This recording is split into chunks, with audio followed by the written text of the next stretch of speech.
வணக்கம் நண்பர்களே, நான் உங்கள் கிச்சா பேசுகிறேன். பேப்பரில் வந்த பையனின் ஃபோட்டோ, பெரியவாளின் தீர்க்க தரிசனம், அந்த சம்பவம் பற்றினது தான் இந்த பதிவு. இந்த பதிவு உங்களுக்கு பிடிச்சிருந்தா லைக் பண்ணுங்கள், ஷேர் பண்ணுங்கள், கமெண்ட் பண்ணுங்கள்.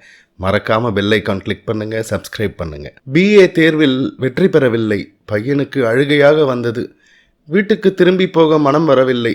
வீட்டுக்கு போனால் என்னவாகுமோ? அப்பா காட்டு கத்தலாக கத்துவார், அடி உதை என்று விளாசுவார், வாய்க்கு வந்தபடியெல்லாம் திட்டுவார்.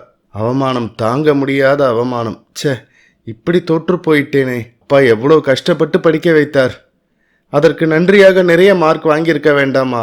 பெரியவாளிடம் வந்து சேர்ந்தான். கண்களில் கண்ணீர், முனகல், அழுகை. செத்து போயிடலாமான்னு தோன்றது மகா பெரியவா அப்படின்னா அந்த பையன்.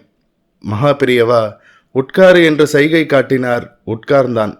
வீட்டுக்கு போயேன் என்றார் மகா பெரியவா.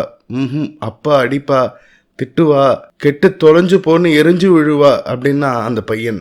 மகா பெரியவா ஒரு மெய்யடியாரை கூப்பிட்டு அன்றைய தினமணி நாளிதழை கொண்டு வர சொன்னார்கள். அந்த பத்திரிகையில் ஒரு விளம்பரம். பரீட்சையில் தோற்றுவிட்டு துக்கம் தாழாமல் இதோ இங்கே வந்து உட்கார்ந்திருக்கிறானே, அந்த பையனின் படம் வெளியாகி இருந்தது. இந்த பையனை யார் பார்த்தாலும் உடனே கீழ்கண்ட விலாசத்திற்கு தகவல் கொடுக்கவும்.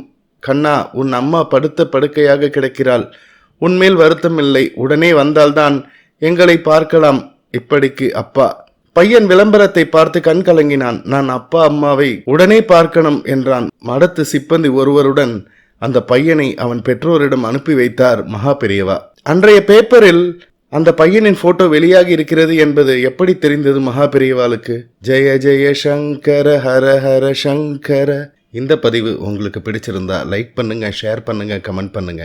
மறக்காம பெல் ஐக்கான் கிளிக் பண்ணுங்க, சப்ஸ்கிரைப் பண்ணுங்க. நன்றி நண்பர்களே.